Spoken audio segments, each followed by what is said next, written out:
Telugu Desam party కావలి MLA అభ్యర్థి Kavya Krishna Reddy nomination దాఖలు చేసిన అనంతరం టీడీపీ సీనియర్ నాయకులు మాజీ ఎమ్మెల్సీ బీదా రవిచంద్ర మీడియాతో మాట్లాడుతూ కావలి నియోజకవర్గం ప్రజలు 2014-2019 వైసీపీని గెలిపించారు. వైసీపీ గెలిచిన 2 సార్లు నియోజకవర్గంలో అభివృద్ధి సంక్షేమం ఊసేలేదు. అవినీతి అరాచకాలకు కావలిని కేంద్రంగా మార్చారన్నారు. కావలి నియోజకవర్గంలో టీడీపీ 1983, 1999, 2009 ఎన్నికలలో గెలిచింది. 1994లో వంటేరు వేణుగోపాల్ రెడ్డి టీడీపీ అభ్యర్థిగా ఓడినా 1999 వరకు కావలి నియోజకవర్గం ప్రజలకు అందుబాటులోనే ఉన్నారు. 1999 ఎన్నికలలో తెలుగుదేశం పార్టీ తరపున ఎమ్మెల్యేగా పోటీ చేసిన వేణుగోపాల్ రెడ్డి ఎంపీగా పోటీ చేసిన కరణం బలరాం కృష్ణమూర్తి గెలిచారు.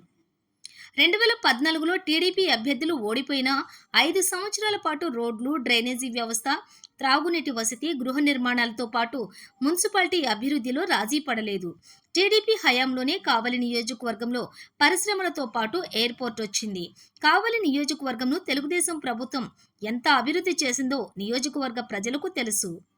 వైసీపీ ప్రభుత్వం పాలనలోని విలేకరులకు సైతం రక్షణ లేకపోయింది. మాట్లాడే స్వేచ్ఛ, ప్రభుత్వాన్ని నిలదీసే హక్కు రెండూ కావలి నియోజకవర్గంలో లేకుండా పోయాయి. కావలిని వైసీపీ పాలన నుండి విముక్తి కలిగించాలని కోరుతున్నాం. టీడీపీకి ఒక్క అవకాశం ఇవ్వాలని, కావలి ఎమ్మెల్యేగా కావ్య కృష్ణారెడ్డిని ఆశీర్వదించాలని అభ్యర్థిస్తున్నాం. త్వరలో జరగనున్న ఎన్నికల్లో ముఖ్యమంత్రిగా నారా చంద్రబాబు నాయుడు, పిఠాపురం నుండి పవన్ కళ్యాణ్, దేశ ప్రధానిగా నరేంద్ర మోడీ ప్రభంజనం సృష్టించడం ఖాయం. కావ్య కృష్ణారెడ్డి కావలి శాసనసభ్యుడిగా, ఎంపీగా వేమిరెడ్డి ప్రభాకర్ రెడ్డిలను అత్యధిక మెజారిటీతో గెలిపించి కావలి నియోజకవర్గం అభివృద్ధికి బాటలు వేయాలని కోరుతున్నాం. కావలి నియోజకవర్గం తెలుగుదేశం పార్టీ అభ్యర్థిగా జనసేన, భారతీయ జనతా పార్టీ మద్దతుతో ఈరోజు నామినేషన్ దాఖలు చేసినటువంటి కావ్య కృష్ణారెడ్డి గారికి అభినందనలు తెలియజేస్తూ కావలి ప్రజలని ఒక్కటే కోరుతున్నాం, ఒక్క అవకాశం ఇవ్వండి. 2 సార్లు వైఎస్ఆర్ కాంగ్రెస్ పార్టీకి 2 అవకాశాలు ఇచ్చారు. 2014-19లో పార్లమెంటు సభ్యులుగా 2012, 2014, 2019 వైఎస్ఆర్ కాంగ్రెస్ పార్టీకి 3 అవకాశాలు ఎంపీ ఇచ్చారు. 2 సార్లు ఎమ్మెల్యేగా కావలి నుంచి వైఎస్ఆర్ పార్టీ గెలిచింది. వైఎస్ఆర్ కాంగ్రెస్ పార్టీ 19 నుంచి 24 దాకా ఈ 5 సంవత్సరాల్లో కావలిలో అభివృద్ధి జరిగిందా? అవినీతి జరిగిందా? సంక్షేమం జరిగిందా? అరాచకం జరిగిందా?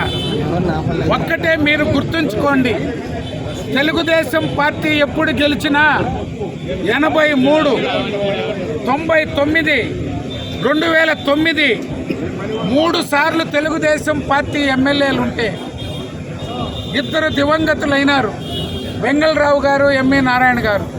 వేణుగోపాల్ రెడ్డి గారు ఓడినా 2094లో 99 దాకా కావలి నియోజకవర్గ ప్రజలకు అందుబాటులో ఉంది.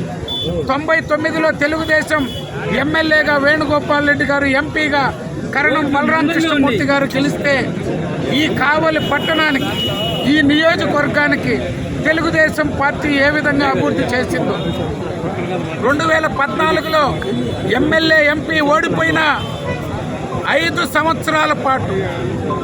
సంవత్సరాల పాటు కావలి పట్టణానికి, కావలి నియోజకవర్గానికి రోడ్లు, డ్రైన్లు, తాగునీటి వసతి, గృహ నిర్మాణం కానీ, సీవరేజ్ ట్రీట్మెంట్ ప్లాంట్స్ కానీ మొత్తం ఈ మున్సిపాలిటీకి కావాల్సిన పనులన్నీ చేసి పెట్టాం. గ్రామాల్లో పెద్ద ఎత్తున అభివృద్ధి కార్యక్రమాలు చేశాం.